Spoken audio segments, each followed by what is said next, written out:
As a reminder for the email that went out to families and staff last week, the district's reopening plan is available at falmouth.k12.ma.us/FAQ, and I'll send that in the chat hopefully in just a second.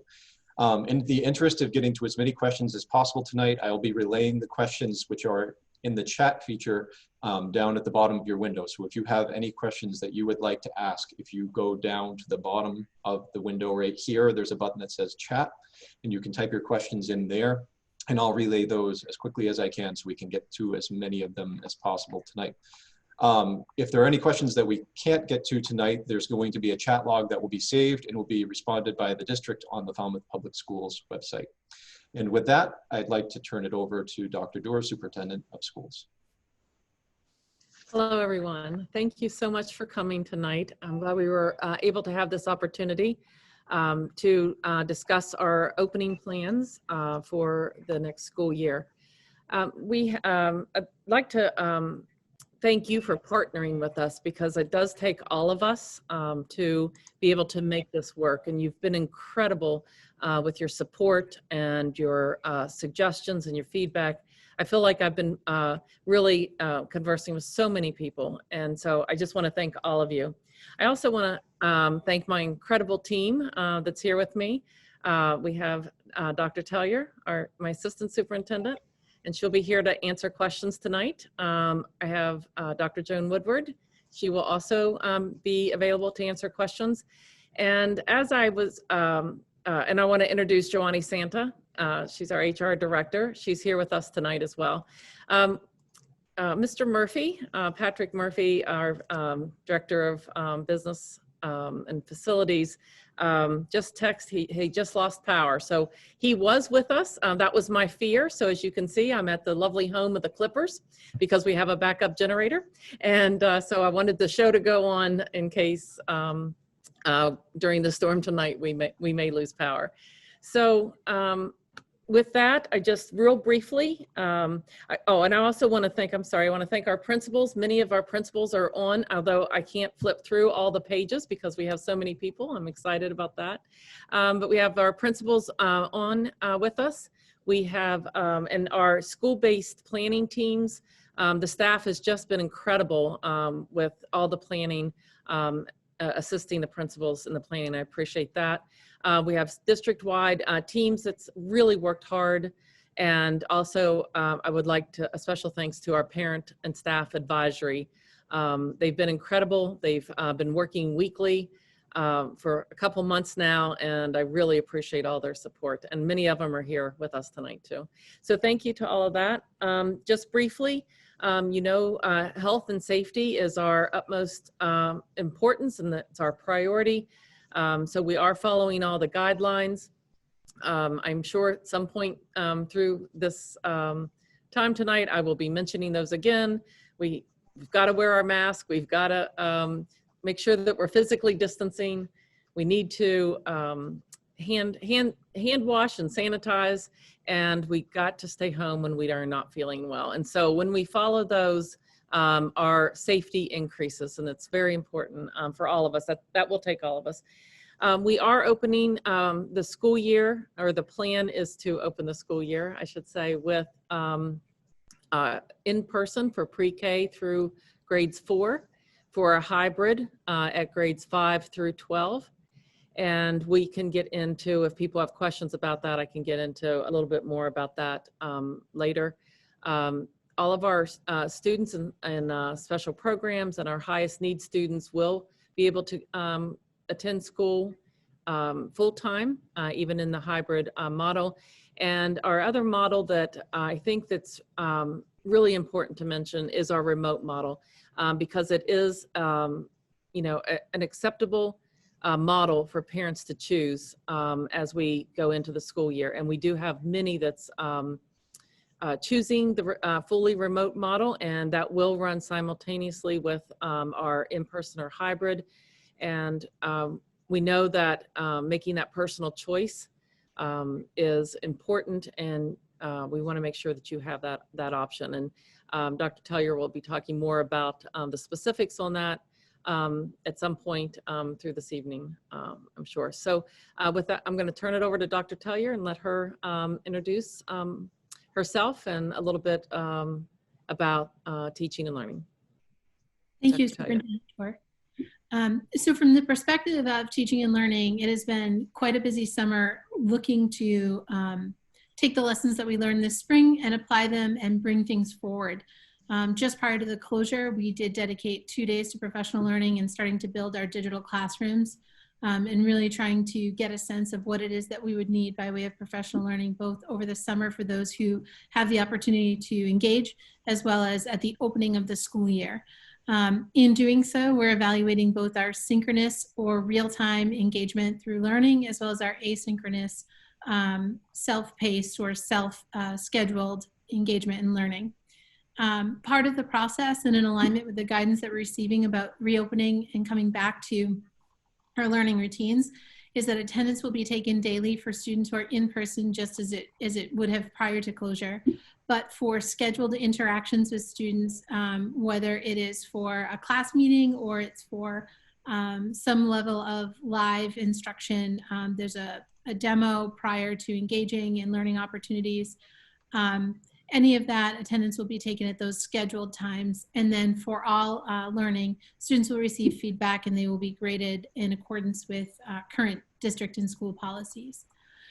As part of our process, we've spent a lot of time really vetting and selecting digital tools. Part of the summer in the Office of Teaching and Learning has been negotiating with various providers of digital tools and subscriptions to receive lower rates. There's a great number that were tested out over the course of the spring that were made free to all schools because of the unprecedented times of closure, but they don't remain free. And so we're trying to make sure that we're assessing those and making them available as needed moving forward.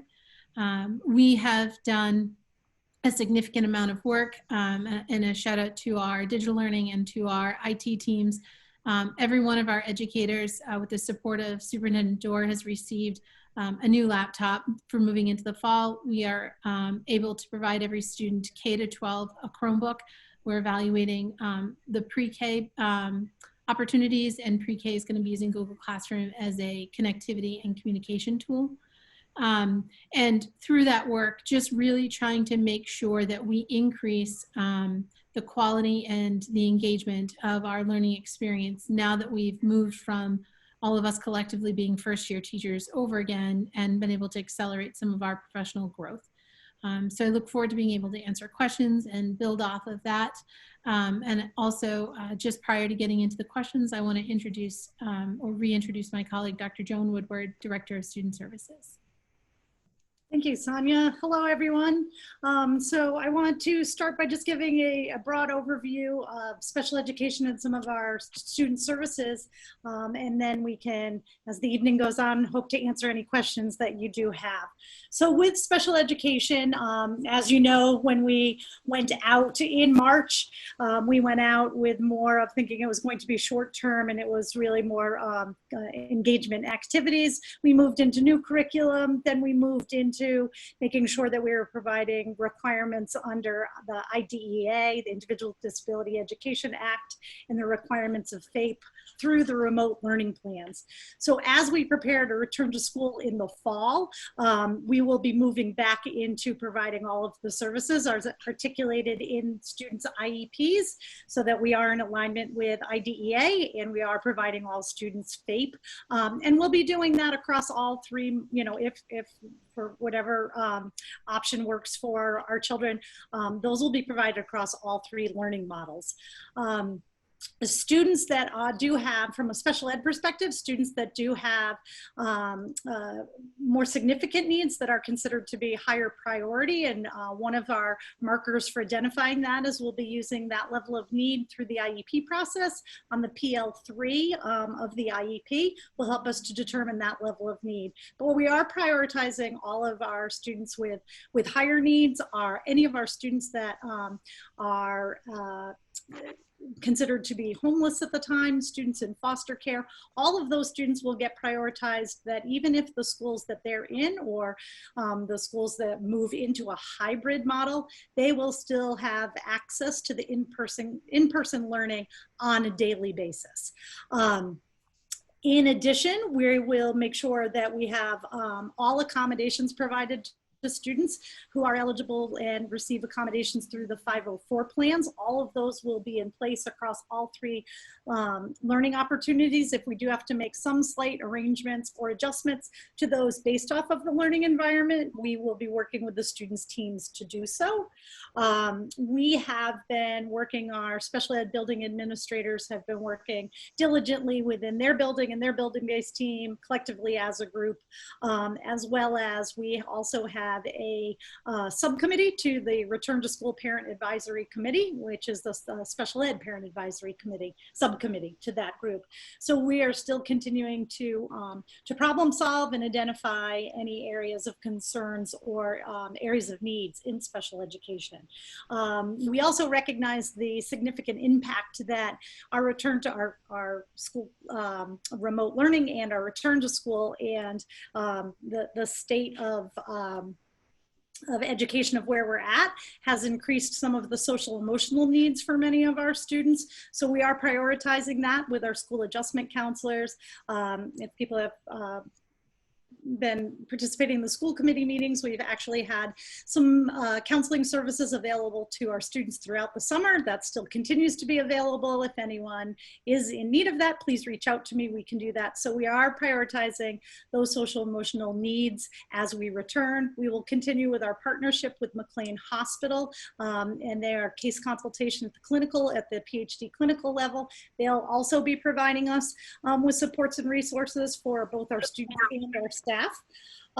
And our nurses have been working very, very diligently as a subgroup, and we have been also working in collaboration with Dr. Greg Parkinson, who is our school consulting pediatrician, to ensure that we've got very strong safety plans in place and protocols for students that may, if they have any, become symptomatic while they're at school. We are also setting up, in addition to making sure that our health offices are fully equipped and prepared, we will also be, we're creating a medical waiting room in all 7 of the buildings so that we can ensure that the daily health needs of students are provided in a safe environment, and we have an additional safe environment for any students that may have any kinds of signs and symptoms of more COVID related. So we have that.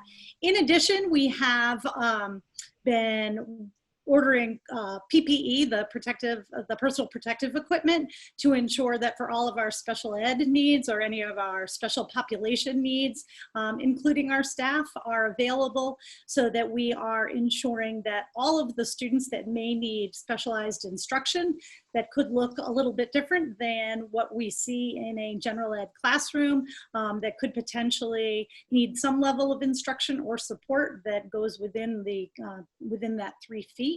We do have gowns, we have masks, we have the medical mask, the N95 masks, the face shields, shoe protectors, we have clear face masks for students that may need support with language acquisition and oral motor development. So we are continuing to work both with all of our special populations and the supplies that they need, as well as our district-wide supplies. And with that, I was going to introduce Patrick Murphy, the Director of Finance and Operations. I know that he is listening in. I'm sorry to interrupt, but able to unmute him. So I think we can try to see if we can get him to be able to talk. Patrick, can you hear us? Yes, I am. Can you hear me? Yes, we're good. Thanks. Okay. All right.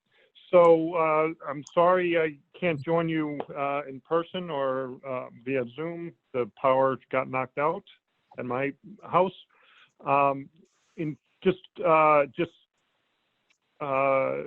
Piggybacking on what Joan was just saying, we have a lot of PPE in the district and more still ordered. But in terms of a lot, we have over 50,000 disposable masks in the district ready to be distributed to schools. We have specialized PPE as expressed by Joan. So we're feeling pretty good about where we stand with PPE. And we also have sort of second rounds of PPE on order through a regional collaborative purchasing effort. So into the fall, we should be in good shape on that. We do have plans to provide additional custodial support during the day to provide ongoing scheduled cleaning of the school spaces and highly trafficked areas during the day. They'll either be handled through additional substitute custodians that we hire, or our current custodial staff is willing to step up and do additional hours to provide that additional coverage of our schools when children are in our schools. And then the third and final piece is that we are in a very good shape with our HVAC systems. All of our systems are considered new or relatively new. Our oldest system may be the high school system, which is 15 or 16 years old. The vendors have been helping us maintain those on a regular basis, and we are abiding by the vendor recommendation of upgrading the filters to MERV 13 filters, which is considered hospital grade filters, in order to reduce the spread of flu viruses and things like that. So we're in pretty good shape on PPE and scheduling the buildings for cleaning and disinfecting. Thank you. Great. And with that, we've got quite a few questions already. I'll put the first one out to the group. Could you please explain the decision for choosing grade levels for the full return to school model versus the hybrid model? Sure. Thank you, Ryan. We certainly, we were hoping from the beginning that we would be able to have all of our students in person. We knew that from the get-go that the high school was going to be quite a challenge. 800 and some students, just reducing to be able to meet the safety requirements. So that was the first school that we started looking at the possibility, would we be able to have in person? And it really was just too much of a challenge. So we started working through with the hybrid at the high school level. Everyone else was looking at being able to follow the guidance to have, when students are sitting in their desks, that there would be between 3 and 6 feet. We certainly had the aspiration that we wanted to be at the upper end of that, hoping for the 5 to 6 feet. And it was a challenge in a couple of our schools. Once the study came out about the students from ages 10 and above, we somewhat became concerned then with Lawrence School, because we knew that we were only at between 3 and 4 feet of separation. We had a lot of students in each room. It was average of 18 to 22, and we just felt it was just overcrowded. There was just too many students to be able to bring in at one time, and to think about all the additional time for transitions. We just did not think it was safe for our students. And the study was really saying that the ages 10 and above were able to transmit the virus like adults, basically. So we wanted to make sure that we had extra safety measures put in place. So we made the decision about Lawrence. At Morris Pond, right up until today, we had certainly aspired to be able to keep all of our 5th and 6th graders in full time, but the sheer number of students in the building and the class sizes of 18 to 20, and that was with using additional space, additional teachers, setting up new homerooms. We just were unable to achieve that goal. And again, making sure that safety is the priority. We felt that it just really was a better model to go to the hybrid, which we were probably the holdout. I'm sure that you see the news, and most of the other districts have really gone to the hybrid, mostly from either 3rd or 4th grade up. And but we are able to maintain that in person at the elementary, where we feel like we have the safe distances, the smaller class sizes, and that we'll be able to bring all of our pre-K through 4th grade in person. Okay, great. Thank you. So one question I've seen more than a few times right now is, when is school going to start? Are we going to start everything on day one, or is there going to be some sort of soft roll-in? So I think I mentioned in the plan that we sent out on Friday that we're going to have a soft roll-in. So thank you for that question, because then we get to explain it a little bit more. So a couple things, kind of brought us to the decision that September 8th will not be possible. So we will not start school on September 8th. Commissioner Riley signed an agreement with all the state unions that teachers would have an additional 10 days of professional development. So if, and the desire is to put them up front, or at least if we don't have them all in the first 10 days, that we very early in the school year that we would be looking at. So we're working out that schedule now. As far as the students coming in, the staff has, asked, and I do, and I totally agree, as they're working through, that we would like some time with the students at a reduced amount of time, with a reduced number of students, and possibly even a day of remote or two, just to get before they actually come into the building. We do think that it's important for students to understand how things are going to be different. We would like to create some videos so that they can see, and the parents can see what the classrooms look like with the distancing, how it will be different. But the one thing I am 100% positive on is that our teachers are going to make our classrooms warm and inviting like they always have. That's what teachers do. They love their students. They create rooms that are inviting. And so we're sure that we're going to be able to create that safe environment, but still a warm environment for educating our students. So we don't quite know what that's like. We're still working with the teachers and just to see what that opening schedule will be, but we will have some days where we will have a possible remote, possible reduction in the number of students, and possible some half days. So we just got to kind of look at what that looks like and when those professional development days for our staff work at the beginning of the year. Thank you.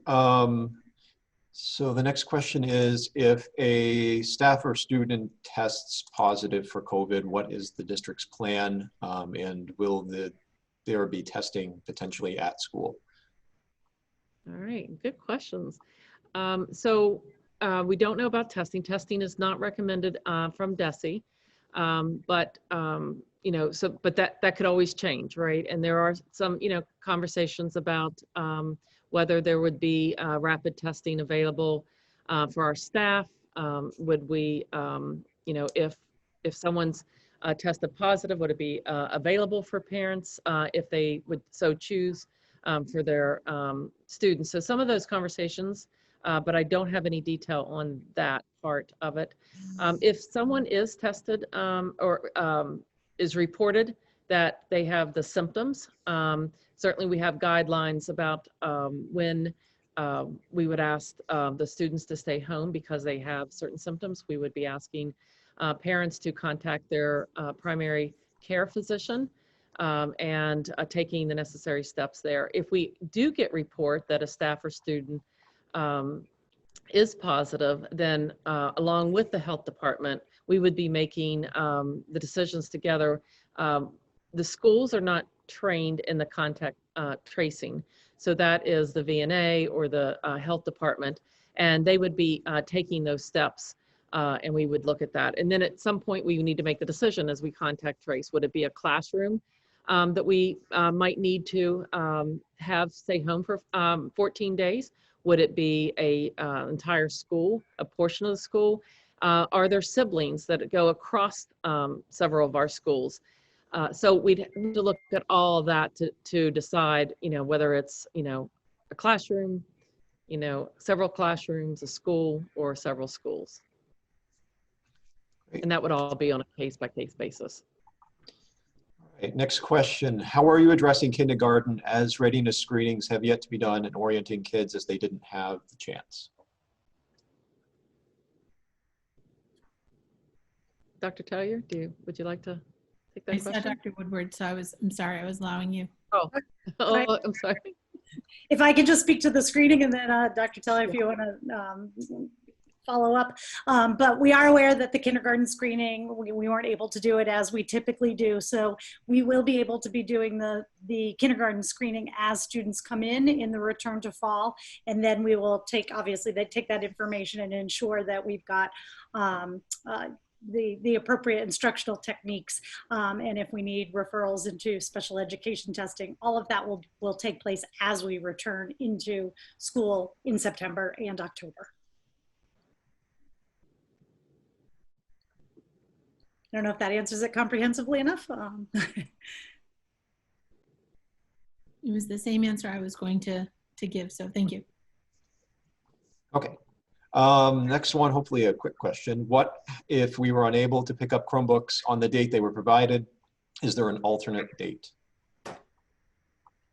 We are working right now with our IT team to identify a second date. I know it's come up a couple of times with elementary principals in particular, because it was K1 and 2 or students exiting K1 and 2 who had the opportunity. So we are looking at that and trying to get coordinated around that. So more information to come, but yes, that is something we're working on. I'm not sure if it got mentioned earlier. Is there any plan right now with MCAS, or are we just the status quo for that currently? At present, we have no new information about the impact of the 2020-2021 school year and its relationship with MCAS.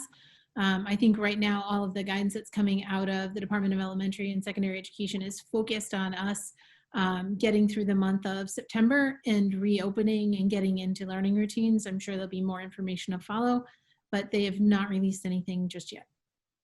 Great. I think the next one will probably be for Dr. Woodward. What will be the communication for students that are on IEPs going toward the fall? So what we're doing right now, we have a continuum of services that we provide for students on IEPs. So we will, certainly a letter out of my office will precede our return to school, giving an overview of the services. What we're doing with students that are in specialized programs right now, we are setting up individual meetings with their parents just to talk about, parents and guardians, to talk about what some of that specialized learning may look like. So, so again, whether it's a letter coming from my office that provides some of that information about special education services we return, or for students with more significant needs or unique needs, the communication could actually come in the form of a meeting, individual meeting. Thank you. Next question, I think, is probably for Mr. Murphy. Mr. Murphy, I'm hoping is back. All right, good, we got you. Okay, so I'm a parent of 2 high school kids. I've only heard about one-way hallways. How are kids traveling from room to room? Is there going to be cleaning going on between classes, bathrooms, and lunchrooms? They've also heard something about plexiglass around desks. What are the plans? Kind of specifically about the high school, but I guess really all the schools too, I'm sure. So I'm going to take it sort of categories of answers there. So as I had mentioned, we are going to be cleaning during the day, and there will be a schedule of how the custodial staff will be covering highly trafficked areas. There is a plan on how to handle food service, lunch, breakfast, and maintain the 6 feet distance and clean between lunch tiers. So that has been figured out and worked out and staffed appropriately. There might be plexiglass. We do have plexiglass on hand. Plexiglass is going to be put up in some highly trafficked areas in some of the schools, such as a couple of the schools didn't have plexiglass in front of the receptionist desk. So that is being done now. Customized situations where plexiglass might be useful are still being discussed and identified in specific schools, but At this time, we don't have plans to put plexiglass around every student desk, for example. We're relying on the distance, the 6 feet of distance. Great, thank you. The next one's for Dr. Tellier, I'm going to assume. For K-4 remote learning, how many hours per day or week will teachers be engaging with live students, and how, engaging live with students, and how will this happen? So it's not as easy to quantify in hours. One of the things that we're working on and we're testing right now through the Summer Learning Academy is starting out with live morning meetings that are interactions between the students who are in person in the classroom and students who are working remotely, and then setting up instruction around mini lessons, what the content or the skill focus is going to be. And then students are working independently on a menu of assignments that are made available to them in playlists. And then it's scheduling time for students and the teacher to come back together throughout the day. So it will be within the boundaries of a regular school day. So for example, K-4 would be in the boundaries between 9 and 3:30. But there may be a bit of variance from day to day depending on which topics and where the interactions are scheduled. One of part of the question, I think, was about which tools are being used. In all likelihood, because of the use of Google Classroom, Google Meet and Google Hangouts features will continue to be used. In some cases, Zoom may also continue to be used, and it can be used to create small group interactions as well. Might be a bit more helpful for grades 3 and 4 as they've learned to navigate a bit more with Google Classroom. But they'll actually be able to do partner and small group work as well, knowing that they can't physically move their desks to create different configurations in the room, but that they can have different work partners to help them. So there's also a possibility for a student who's working in person to be able to connect with a student working remotely as well in a sort of a learning buddy or learning partner system. So we're continuing to test some of those strategies through our Summer Learning Academy and learn more about the feasibility. And then that would also be part of the opening professional learning days that Dr. Dorr alluded to earlier in her opening comment. I'll put this out to the group. What is the deadline for telling the school district that the parent would want an in-person or remote learning? What would be the method of informing the district of that decision? So in mid-August, we are going to put out a survey to the parents to kind of certify what you had already indicated earlier in July, knowing that your decisions may have changed. We have been using the survey data to help us plan, but we know as things change, whether they're changing in the state or here in Falmouth, that you may want to choose a different option. So in mid-August, we'll just be asking whether you are going to select in person, which could be the hybrid model depending on the grade, or a fully remote option. And so at that point, and then we will be working to try to get that answer from every single person. But we're hoping mid-August people will start replying to the survey and be able to give us that information so that we can fine-tune our planning. The next one I'll put out to the group as well. Is there going to be a meet and greet with a teacher for first graders, kindergartners, and preschoolers before school begins?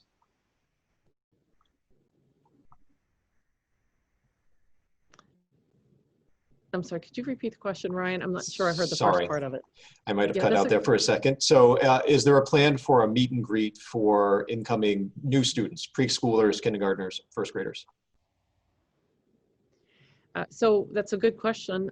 It is not something that we've actually worked through, but thank you for the question. We're not sure what that would look like because we're not sure how we're going to do those first opening days yet. So I absolutely see the value in it, and we'll take it back to the principals and we'll work through what that could look like. All right, the next one I think is for the group, although I know Mr. Murphy will probably want to chime in on it.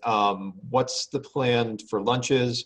Have there been potentially any extra custodial staff or other staff hired potentially to meet any additional demands?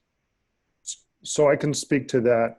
We working with the custodial staff and the principals and the food service director, we've visited all 7 schools and come up with the plan that best meets the needs of each school. There are some schools where food service will happen in the rooms because there's distance. It will allow that. There's other schools, example would be the high school, where the tiers of students will come down and be sitting at individual desks. We have identified staff that would be able to help to clean individual desks between meal tiers. So we have a plan, and food service and meals will be available to any child that needs a meal or wants a meal. Thank you. All right, next question. Do parents realize how different the school setting will look? Are children going to be in one classroom all day? Will they be wearing masks all day? Lunch in the same room? So pre-K through 8th grade, students will be in cohorts. They will be assigned to a group of students to one classroom. They will have assigned desk. In the desk, they're all facing in the same direction, facing forward. If the, as Patrick just mentioned, if the desks are 6 feet apart, they may be eating lunch in the classroom. Other schools, even if they are 6 feet apart, may be going to the cafeterias, but each cohort will still be separate from the other cohorts. So we may have 3 3rd grade classrooms that's going to the cafeteria to eat, but there would be dividers in the cafeteria that would keep the cohorts separated. The same for recess and other such activities. The cohorts will stay together throughout the day. If students are riding a school bus, then they may have a separate cohort. So they may be involved in two cohorts during the day. One traveling to and from school, and then one in school, the classroom. At the high school level, students will be changing classes. We've moved to a block scheduling to reduce the number of transitions. So the class periods will be longer, and they'll have 4 classes in a day, and so they only have the 3 transition periods between the classes to reduce the number of students in the hallway. In the hallway, we are creating one-way directions, and if it's impossible to do that, then we're going to be scheduling cohorts of students one at a time in the hallway. Next question. Will parents and children be able to tour their classrooms ahead of the start of school to understand what the daily environment and routines will look like? That's a great question, and I think, Ryan, you could actually answer this one. We're creating videos in the schools so that you can see portions of the schools. We have some teacher volunteers that said that they would come in early and set up their classrooms in August so that we can actually show parents what the classrooms are going to look like, as well as the students to get an idea. So you'll be able to see some of that. I will have to say that parents, visitors will not be allowed in the buildings, if at all. It may be limited, but right now we plan to do all meetings virtually with parents. Drop off will be outside. There'll be our staff to greet the students. They'll be 6 feet apart. They'll be walking into the buildings and to their classrooms. So if we need to have parent-teacher conferences, principal-parent conferences, IEP meetings, right now we're prepared to do all of those virtually.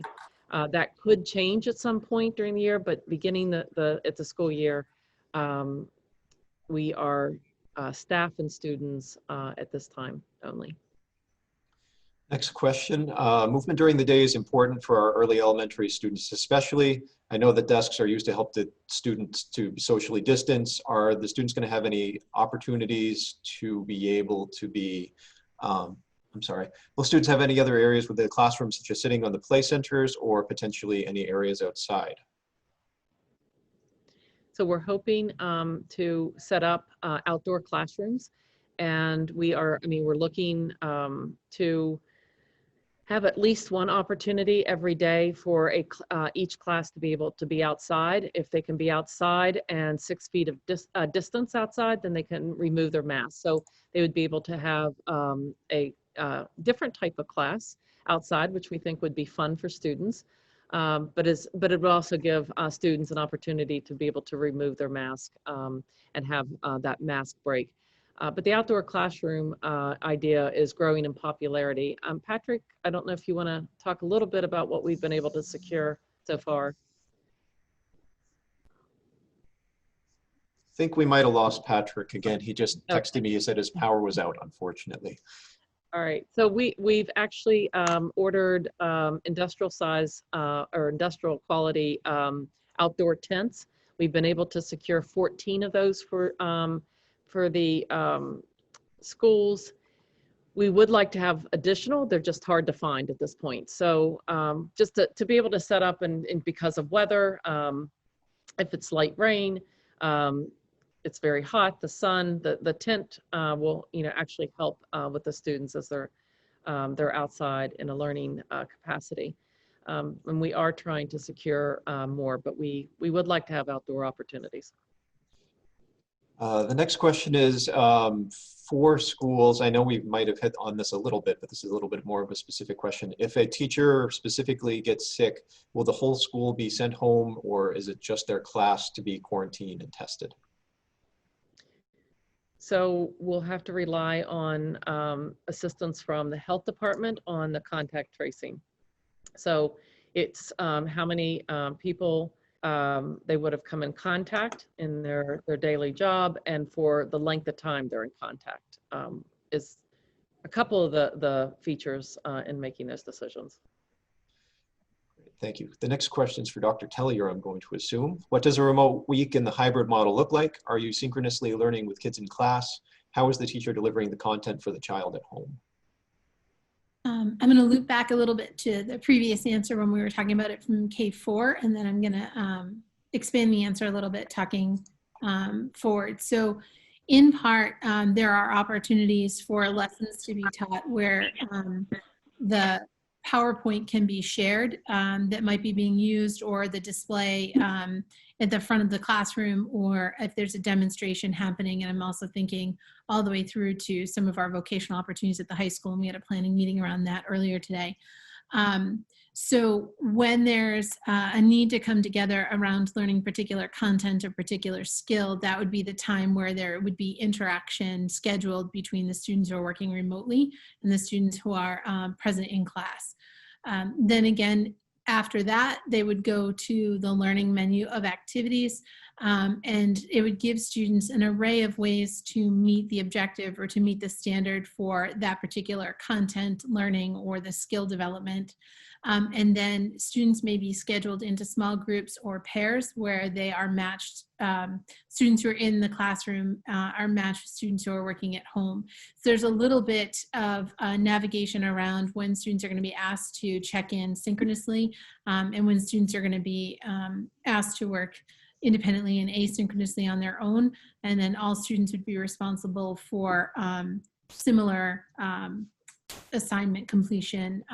Using the menus, they may not all turn in the exact same thing, but they would turn in something that's comparable in how it demonstrates the student's learning. Thank you. The next question's for Mr. Murphy. Hopefully, I saw he had called in. We can get him on the phone in just a second. But how do buses work with the limited spaces available? Will it be by first need or prioritized, or excuse me, will it be first come, first serve or prioritized by need? Sure. So we are using the original survey that we received to give us a sense of who needs a bus. We will go school by school and reconfirm at the school level who needs a bus. A bus pass will be required.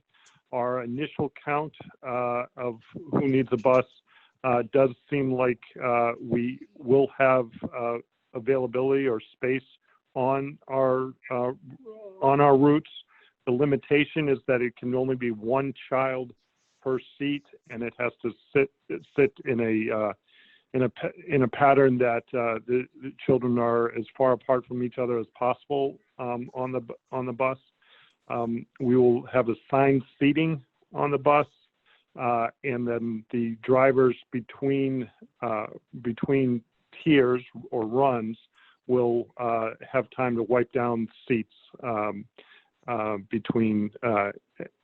before starting their next run. Great, thank you, Patrick. The next question I'll just throw out to the group. My child's incoming kindergartner, but I have not registered them yet. How do I do that?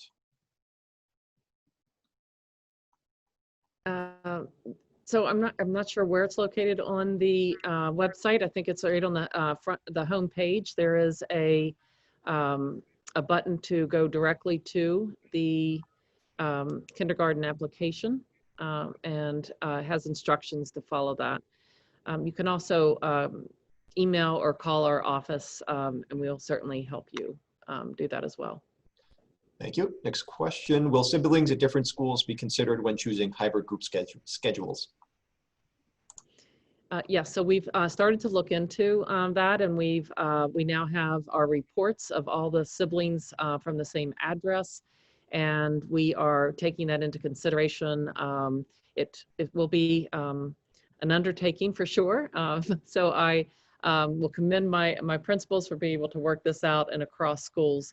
But yes, we are going to try to honor that. I will say in the survey, there were some parents that had indicated they do not want their siblings on the same schedule. So we are going to try to honor both, and as we're trying to work out the schedules.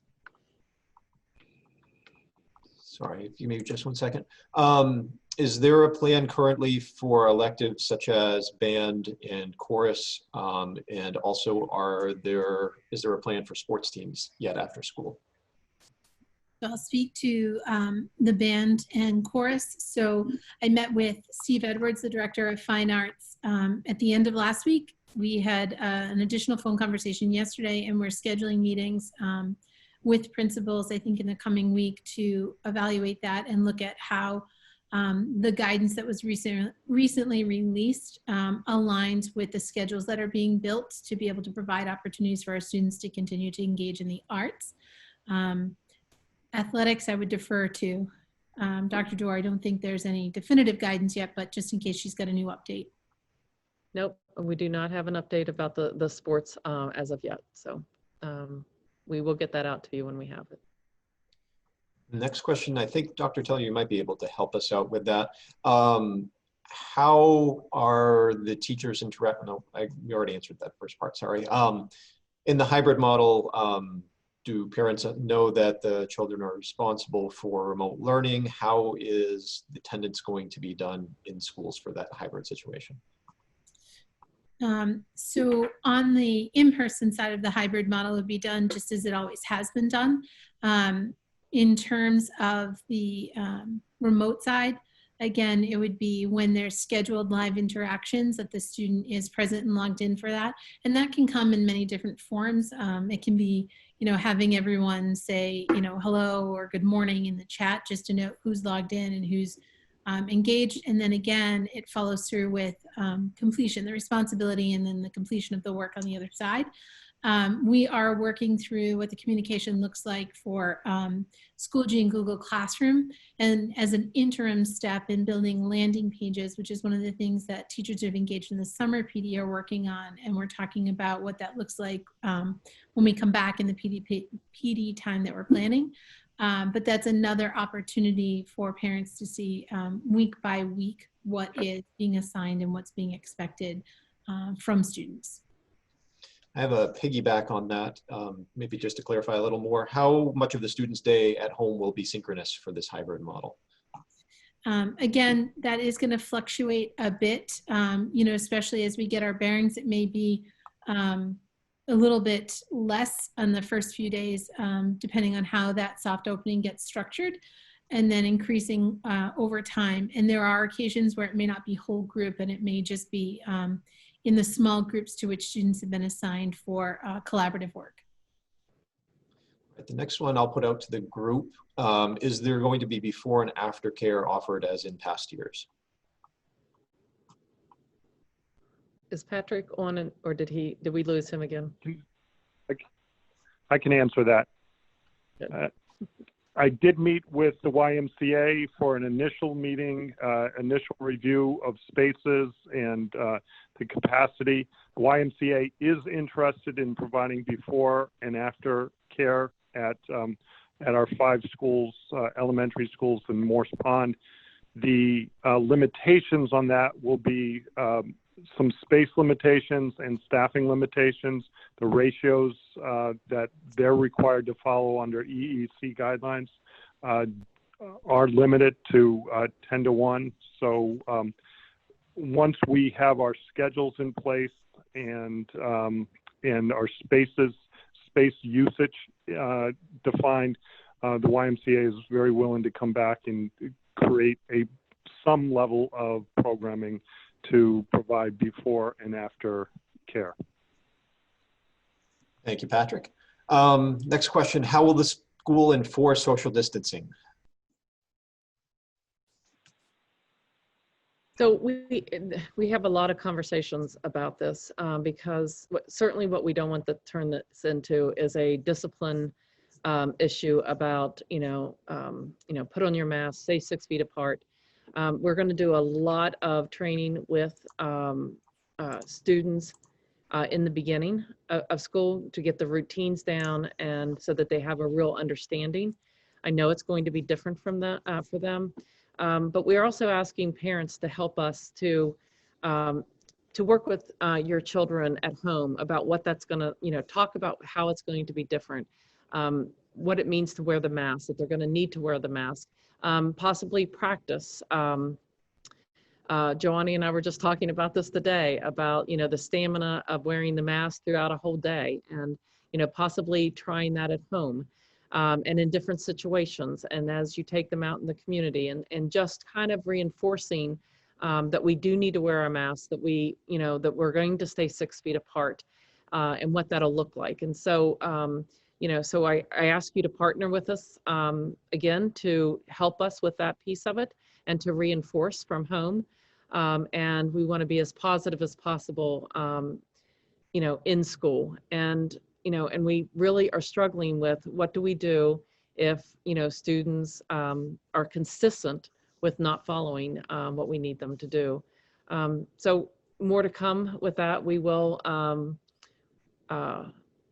it's just very hard because we don't want the environment to be negative at all. It's going to be different enough. And so we want it to be a very positive experience for our students. Next question, what metrics will be used to decide if and when to have to change between a hybrid model or the in-person model to remote only? That's a great question. Thank you. So that's just being discussed at the state level now. Nationally, there is a 5% transmission rate benchmark that is being looked at. So if we are under 5%, we should be open and in school. If it's goes above 5, we should close. So the benchmark between whether it's in person or hybrid is more about the decisions that we've made, right? Overcrowding. And not being able to manage transitions efficiently or effective, or it's taking too much time away from the time on learning. So, which we've already made. So if things become anywhere more toward normal this year, and we'd be able to have all students in, that would be great. But I think we're really looking at more whether we stay in school, if we keep those metrics under 5%, or if it goes above 5%, that we would be moving to a remote option for a period of time. So right now in the state, our transmission rate has been low. It's been under 2% for quite some time. And in Falmouth, it has been extremely low up until just recently. And it's now above 2% right now, but we're still way below the 5%, that threshold that they're looking at. But we have not received anything in writing from DESE that those are the measures that's going to be looked at. They are talking with the medical professionals to write some guidance around that. But it does seem to be a metric that makes sense and something that we could use as a guide. Thank you. Next question is for Dr. Woodward. This parent is concerned about the remote learning of my child who is on IEP. What are the plans to handle students who are remote learning with IEPs? Okay, so all services identified in the IEP will be provided through the remote learning, and they'll just be provided virtually. So in a very similar manner in which the services were provided during our remote learning plans, either depending on the grade level, whether it's through the Google Classroom platform, whether it's through a Schoology platform or the Zoom platform. Thank you. This next question is from a student. I won't say their name, but what should students do if someone is making them feel uncomfortable due to a lack of social distancing? I'll put that out to the group. So my first response is please find a trusted adult to go talk to, or to raise your hand, or I guess, we're not going to necessarily get out of our seats to talk, but we have to find someone to be able to share that with. And we do have our counselors in all of our buildings, which is another good resource. I don't know if my colleagues would have anything to add to that.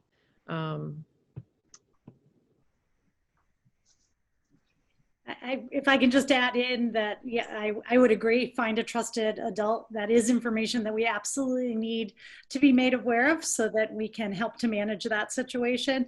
But also, please rest assured that our nurses are working on some modalities and some classroom lessons to help for both students and for staff in regards to how to keep yourself safe with mask wearing and distancing and hand washing. So those are other resources. And again, like I said, not only the work that we have done in district, we also have the work and the consultation we have with the McLean staff will also be building out some modules in a PD fashion for our staff in order to help support students so that they are feeling supported and safe and know how to navigate situations in which they may, this is all new for everyone, so that they would feel very comfortable in being able to address their concerns. That's a great question. Thank you to whoever the student was that asked that.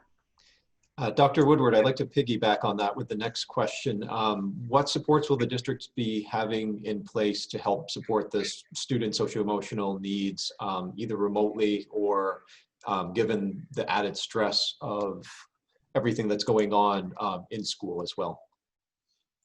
So in addition to the PD that will be provided for staff to help support students, we also have all of our school adjustment counselors. We've actually increased our school adjustment counselor allocation, recognizing that we do have additional supports and additional needs, we have additional needs and therefore need additional supports in that area. So students will continue, if they are in person, they will continue to have access to one-on-one counseling sessions or check-ins with their school adjustment counselors within the building. And if a student is in hybrid or remote and they are not physically in the building, or they prefer through the virtual platform for check-ins and connecting, all students will have access to that. Thank you. Dr. Tellier, for homeschoolers, is there any way to access the class content or otherwise participate in school? So that is one of the things actually Dr. Woodward and I both partner on and we have been looking at. So for families who elect the fully remote model, they would continue to engage. For families who elect homeschooling, because there's a withdrawal process that happens, students' active registrations to digital content is limited, and much of our content, especially given the blended and the ability to support wholly remote, it's all largely digital. So that's something that we're continuing to look at. The team in the Office of Teaching and Learning is looking at for instructional resources, but we're looking at as a whole. Great, thank you. Another question for you. For elementary remote students, will they be in the classroom but virtually, or is there going to be essentially like a virtual class for specifically students, or is it going to be kind of a mixed virtual hybrid in-person model? I think it varies a little bit sort of where we are with the elementary grades. With the upper elementary, so in beginning at grade 3, it's largely going to be students at home and students in the classroom are interacting. And one of the key parts there is that if a student and a family has elected to be in person, but through contact tracing, they've been asked to remain home for 2 weeks, that student would stay engaged with their classmates. So one, to create the social, as best we can, the social interaction that happens in learning by pairing students who are physically present with students who are at home. Then 2, trying to create the continuity of those learning routines and minimize interruptions by keeping students in the same cohort engaged with each other, even if they have to be socially distanced. I know that's something we're trying to evaluate a little bit differently with our youngest learners, and trying to see if there's opportunities for wholly remote cohorts with remote educators. So that's still under evaluation in terms of the earliest grades. Sorry to keep on you with this, another question, but how will remote learning be different from the versions that the parents experienced in the spring? I think the biggest thing for us in the spring was that in so many ways we had to be reactive. We didn't necessarily have the robust technology universally across the board. We had students in the youngest grades who didn't have access to technology. So much of what we did largely relied, despite the amount of digital content and digital delivery that we had available, we still relied so much on paper and physical text. And so we spent a lot of time evaluating and making some changes, and also engaging in professional learning that has really accelerated our path forward to be able to engage synchronously and live with students during the school day, which wasn't as consistent, and to be able to then enforce the attendance and the grading policies that were either abbreviated or revised for the spring. So we want to get back to learning routines, and it's hard to say, that they're going to be exactly like they were before we were, forced to close, because they really can't be.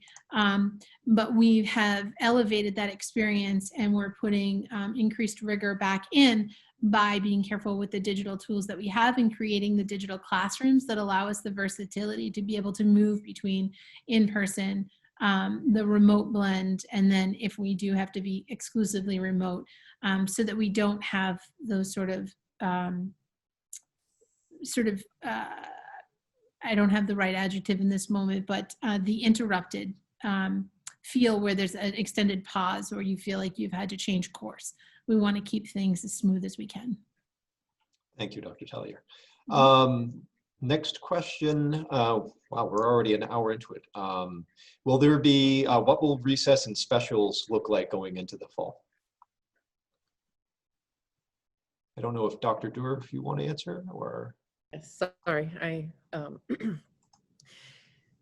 so recess, they will be in their cohorts.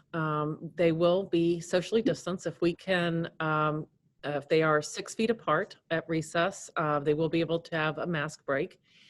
We now with the latest guidance about the physical activity needing to be 10 feet apart. So, and that just recently came out. So for instance, just like our PE classes that will be outdoors, the students will need to be 10 feet apart because they're physically active. And so with that guidance, we're going to have to think about recess and to think about what recess is going to look like. We thought we had it down at 6 feet, but that'll change, the type of games and type of activities that we'll be allowed to have. At this time, we do not believe that we will be able to use the playgrounds because of the numbers. I know that the playgrounds are open this summer now. They just recently opened back up. But because of the number of students and the cleaning protocols on the playgrounds, we just don't believe that we're going to be able to have that as an option, at least at the beginning of the school year. And I don't know, you asked about recess. Was there a second part to that? I think it was specials. Sorry, I've already, yep. Sorry, so I did touch on the PE class. Yeah, so PE class, will definitely be outside, weather permitting. And if we're inside, we're going to have to look at, some other options, which may be, health lessons. And Dr. Tellier, do you want me to turn it over at this point about art and music? And Sure. And we've also touched a little bit on art and music in a previous question, but one of the other pieces that I didn't get a chance to share that we're looking at, especially for remote learners, or when we all have to move remote, should that ever be the case again, is creating supply kits that students would be able to have. But that's what we're looking at, is making sure each student has individual supplies so there's no sharing, but so that we can remain actively engaged in the instruction, in particular in that case in art. We're also looking at some similar planning around the physical education, as Dr. Doerr said, and building in health instruction, and also looking at what games can be engaged in outside where students have individual resources with which they can work.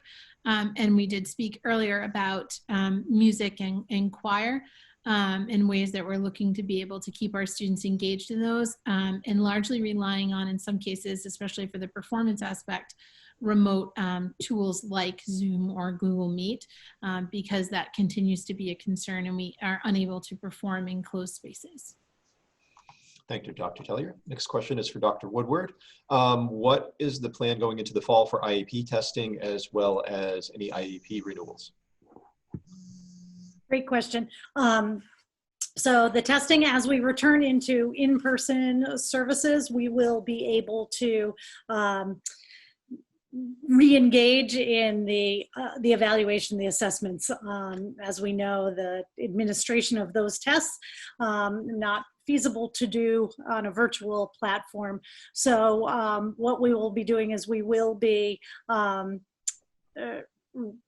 initiating the testing back again. The IEPs, in regards to all of the meetings, will, as Dr. Doerr had mentioned earlier, because at the onset, as we're coming in, we can't have parents and other folks coming into the building, that we will be running those remotely. If there's a situation where there's a student that's in a remote environment and does require any of the special education evaluations, we will, the special ed building-based administrator will be reaching out to you so that we can coordinate how we will move through those evaluations. Great. Thank you, Dr. Woodward. Dr. Doerr, the next question is there a coordination going on between the schools that are doing the hybrid model? This parent is asking more specifically about so that their children are on the same schedules with the siblings. yes, so we are trying to, make sure that the parents that want their siblings together will be together. Yes, we are coordinating between the schools on the models that are being chosen, the schedules, and sharing. That some of our best work is when the principals get together and share practices. Sorry, I'm scrolling through the questions. I did have one back up. What's the timeline going to be for the final decision for making the date of the soft open? So when schools are going to start, do we have a timeline for that? We don't have a timeline because we're actually working with staff on coming up with, the best calendar for that and what that would look like. And so, I am hopeful. I would like to have that out as soon as possible. So, I can't give you a timeline, but I'd love to have it out in the next couple of weeks. Thank you. I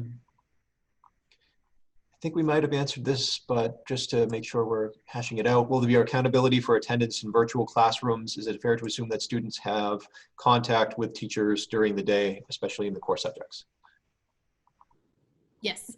So I just want to reiterate that attendance will be taken anytime that there is live learning scheduled. And yes, there will be opportunities during the day to engage with both the teacher as well as other students assigned to the class. Dr. Tellier, to follow up with the next question, SATs and PSATs, is there a plan for those at the high school as in past years? That is one that we have not yet begun to consider. I know that Alan Kazarian, our Director of Guidance, has often coordinated that. So that is something with which I can be in contact with Mr. Kazarian as well as Principal Gans. Great, thank you. Next question I'll put out to the group is what plan is there or plan or program in place to help working families and parents? So with the in-person from pre-K to 4, we're hoping to stay in person. We know that that is possible that, at some point we may need to move to fully remote. Right now with the hybrid, especially at Morse Pond, we are, Dr. Reardon will be sending out a survey to families to ask what the challenges that they may have. And we are hoping that we may be able to come up with a solution to be able to help families out. And at this time, it's just too early for us to be able to speak to what that might look like. We just really need to know what the needs are from our families. Great, thank you. Next question, if a family decides they want to re-enter the in-person platform in the elementary school from remote learning or vice versa, how would that work? So we are coming up with a documentation for basically just letting us know, right? It's not going to be anything difficult because yes, parents can choose to move between in-person, whether it's in-person full-time or the hybrid model. So in-person, pre-K to 12 to a remote or from a remote back into the school. So, but we just need some notification to do that, right? Because we got to look at whether there's transportation, the classes, the class size. So there's some details to be able to work out. So we'll need some notice, but we will have some paperwork that you can let us know when that'll happen so we can work with you to be able to help you move from one model to the next. Thank you. Dr. Telly, this next question I think is for you, also from another student. Will students get extra time to go between classes? Will students be penalized for being late? So one of the pieces that is in the commissioner's guidance to make sure that we are maintaining safe distancing and all of our safety precautions and practices is that there is the ability for increased passing time. So I know that's something that's being evaluated, and I'm anticipating it's a high school student who's asking because that's the only place where the cohorts will move across classes. But that is being built into or given consideration in the draft schedules that are being considered by the reopening team at the high school. So in terms of penalty, I don't think we've gotten to that level of conversation, but certainly considering the expanse of the facility and the impact of some of the one-way traffic areas, I'm sure that there will be ample consideration. Thank you. I've got one for Mr. Murphy, but I'm not sure we have him on the line right now. I'm here. Hey, here. all right. Yep. Okay. So do you prefer that students do not request bus service? Do you want all families who are able to drive their children to do so? That's a very good question, and I don't have a great answer for that yet. When we've done our first take of, based upon the initial parent survey of how many students need buses, we do, our response was that we still did have capacity on the buses. We want to go and talk with individual principals about who's riding the bus, and we also have to confirm with individual schools and the clerical staff at individual schools to confirm we have answers from people who did not respond to the survey initially. So we're looking okay right now in terms of capacity. So if there truly is a need for someone to ride a bus, we can at this moment meet that need. But in general, there is an understanding that parents will be interested in driving their kids, and the discussion about how to stagger the pickup and drop off at individual schools has been ongoing. Great, thank you, Mr. Murphy. I might have you answer the next question, or it might be Sure, Dr. Woodward. that's fine. Will temperatures be checked upon entering the building? The guidance I've seen is that that is not going to be happening. The pediatricians understand that the differences in children's temperatures can fluctuate fairly dramatically based upon just how active they are. So there will be ample touchless thermometers available at every school. So nursing staff or appropriate staff do have access to the equipment that they need if they do want to take children's or staff members' temperatures. Great, thank you, Mr. Murphy. Next question is for Dr. Tellier. At what grade levels or schools are electronic books going to be available with parent access so that students don't have to worry about the books, the physical books, I mean? So we are using digital platforms beginning at kindergarten and grade 1. We started using Epic and ReadWorks over the spring to support ELA instruction. We are using ST Math as well at the earlier grades. So while they may not represent the entire curriculum, they are considerable parts of those curricula. And then that continues on. We have a number of tech books that we use at Morse Pond, and then we are looking at digital licensing moving forward. In addition to that, aside from just the curriculum materials themselves for delivering the content, are the range of applications that we're using as well that need to be delivered digitally and are supported by the students' Chromebooks. Great, thank you very much. The next question is from a student. I don't know if Dr. Woodward maybe could chime in on that. How is the district going to educate students about COVID? Great, that's a great question. So again, I think at this point, what we do is we have the modules that the nurses are doing about some of what COVID is, what the safety precautions are COVID. And those are through the Google Classroom, the Google platform at the younger ages, and through the Schoology classrooms or the Schoology courses in the upper grades. But that's an excellent question in regards to thinking that through a little bit more about, we're really looking at the education of the staff and helping the staff support the students. So I really appreciate that question, and I'm going to take a deeper dive into that. All right, I have actually another student question, I think. Will the high school students be able to eat outside for lunch?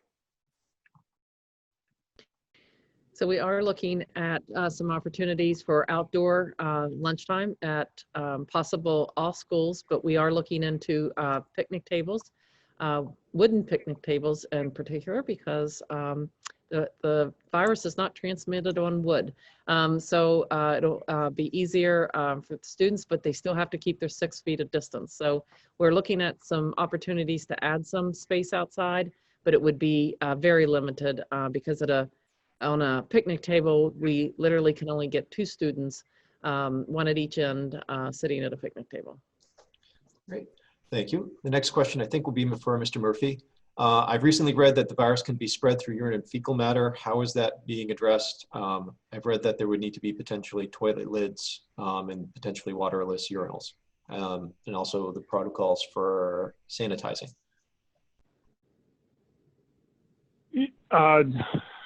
The answer to that is there will be scheduled, as much as possible, I should say, scheduled access at the younger grades to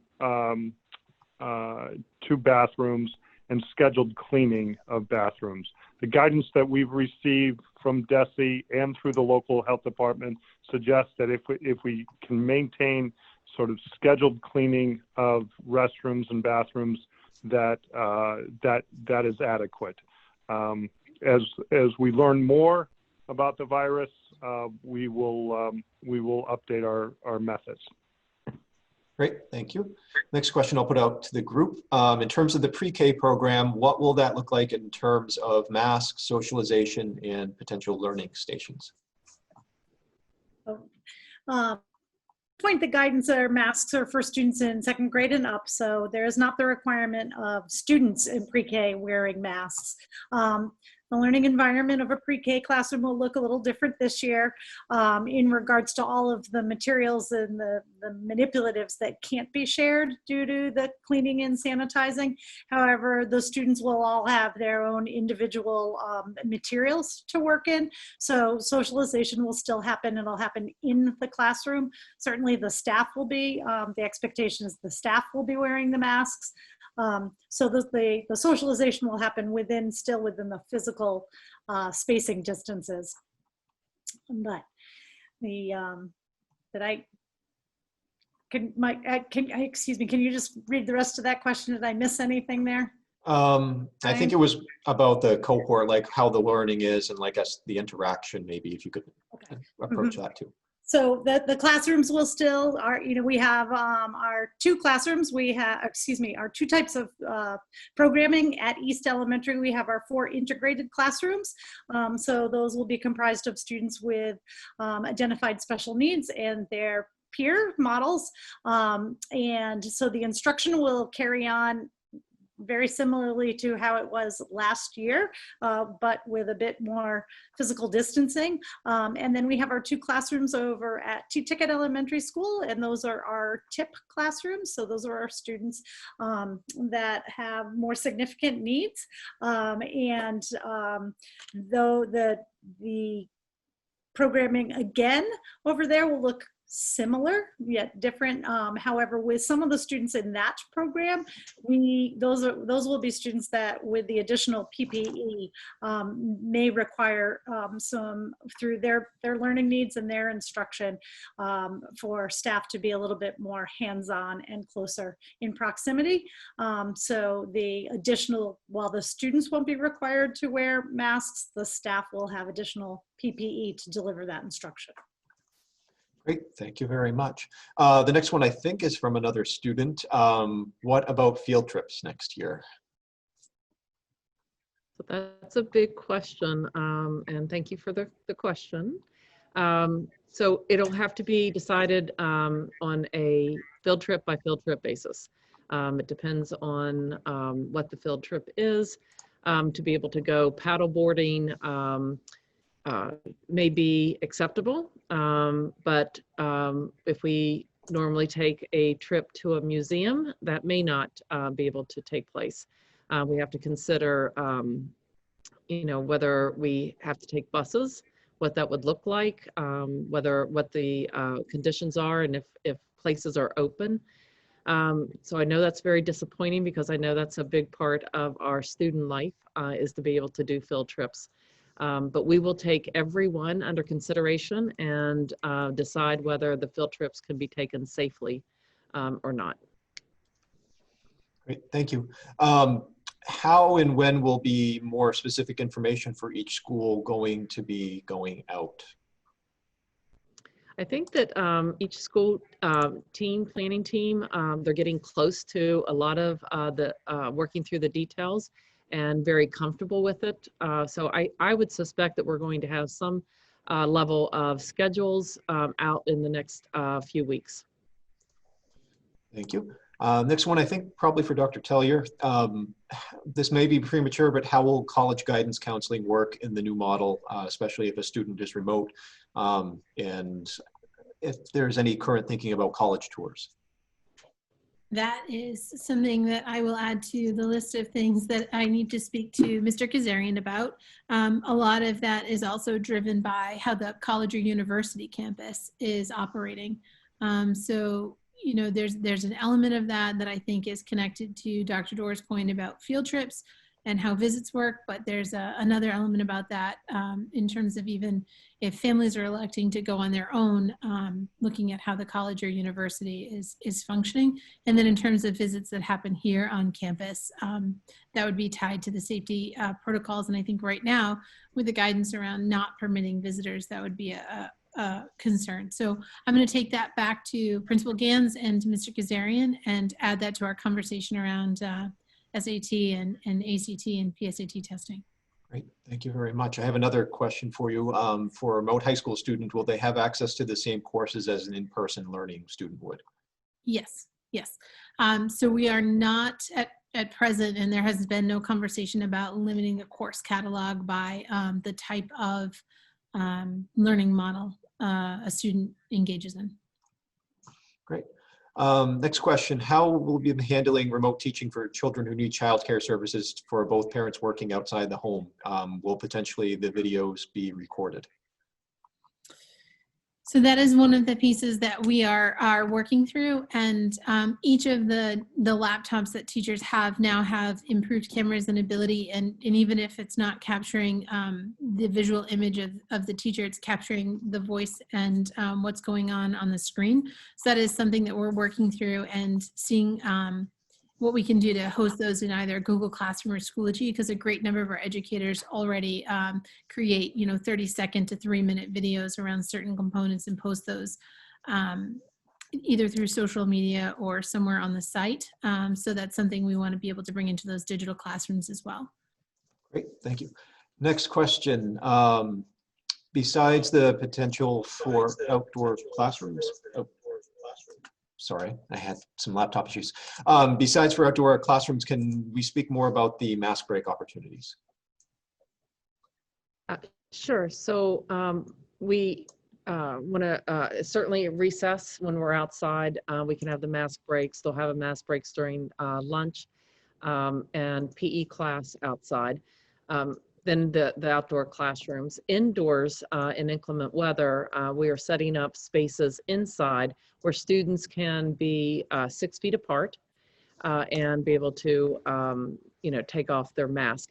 And this, and I just want to add, because this can get confusing, even when the students are 6 feet apart at their desk, they still need to keep their mask on. So it's a mask break.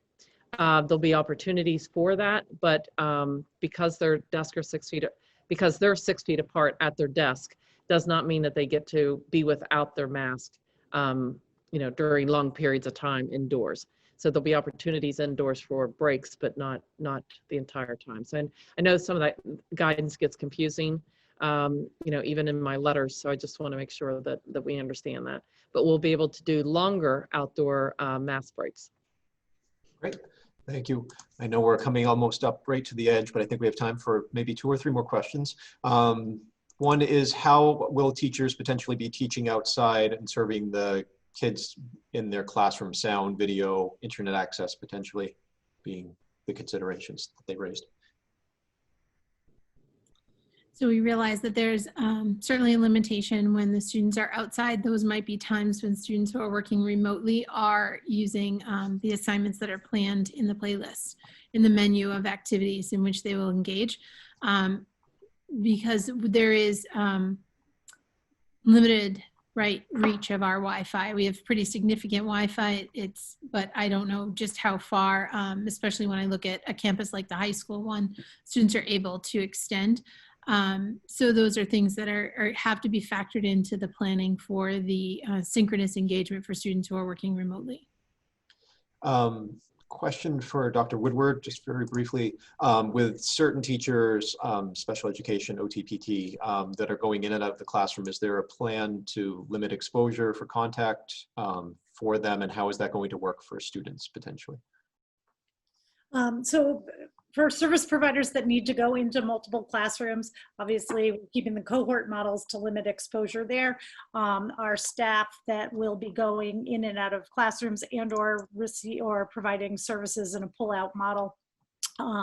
We're working on plans to, one, there's the additional PPE that all staff have access to in regards to exposure. Again, staff going into the classroom, still need to maintain the physical distancing unless it's in more of our specialized programs in which the PPE equipment will be, the PPE supplies would be utilized. And there's also opportunities for staff that would be pushing in or potentially need to provide services to students that are in different cohorts, that we still have the access through the Google Classroom, Schoology, and more importantly, Zoom to provide some of those services. Great. We are right at 7:30. I have one last question. I think maybe Dr. Durr can help with that. Going forward, how is information from the districts going out? Is there potential for a website or email? How is the communication going forward? Yeah, so you will, obviously there's been some increase in my letters home, and that probably will continue as we have be able to start sharing as much information as possible. So we will, I will have those communications. We will have it on the website.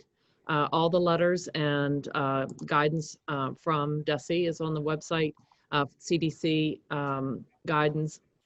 And as far as, you know, I look at this as two-way communication. So I do encourage you, as you have questions, that you continue to use the info@falmouth.k12.ma.us email address. We will get those, we answer them. You know, we may be running a few days late. If you'll be patient with us, as the volume increases, we will answer. We got quite a few after I mentioned it yesterday. Came in today, and so we will be, you know, spending time answering those. You will get a response. When we see multiple questions of the same type, we turn them into frequently asked questions and make sure that everyone gets the answers when we see an increase of the same type of question. And I think, Ryan, tonight, the questions we didn't get to, we will also, you have copies of all of those, and we will be able to answer those out to everyone. We want to make sure that this is a two-way communication, that you continue to give us feedback, and we will continue to give you as much feedback as we, or information as we know it. And I just want to thank everybody. I think this has been a really good meeting. I'm so thrilled with the number of people that have joined us here on the webinar, and I hear there's a lot more at home watching. I appreciate it. I hope we were able to answer some of your questions. I hope that you were able to find it helpful. And we, you know, we're in this together. Again, I can't tell you how much I appreciate partnering and being a part of the Falmouth community. It really is incredible. Thank you for all the panelists today, and thank you for all your questions.